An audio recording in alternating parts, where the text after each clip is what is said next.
Yetərlidir ha. Aysa yetərlidir. Yetərlidir. Aha.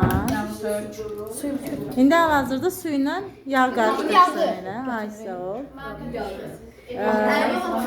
Heterogen qarışıq əldə edirik və aysa ol. Durultma su. Bir-birində həll olmayan mayelərdir. Yemeği de pişirecek. Aysa, uşaqlar. Aha. Aha, tamam. Uşaqlar, indi Ərbaba sun aşağıdadır, yağ üzərindədir. Çünki mən bunları görməliyim. Çünki su daha sıxlığı daha çox olduğu üçün altda qalır. Yağ isə sıxlığı az olduğu üçün yuxarıda qalır. Aysa, tamam, aferin Ərbaba. İndi bunu ayırmaq üçün necə? Əvvəlcə denən, sonra ayır günə.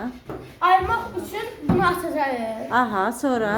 Yağın üstünə gələnə qədər su axacaq. Aysa o. Sonra isə bağlayacaq ki, yağ tökülməsin. Aysa, yağa çatanda bağlayacaqsan. Buyur, indi elə görək. Olsun, olsun, eybi yox, narahat olma. Bir çeymiş. Aysa. Aferin.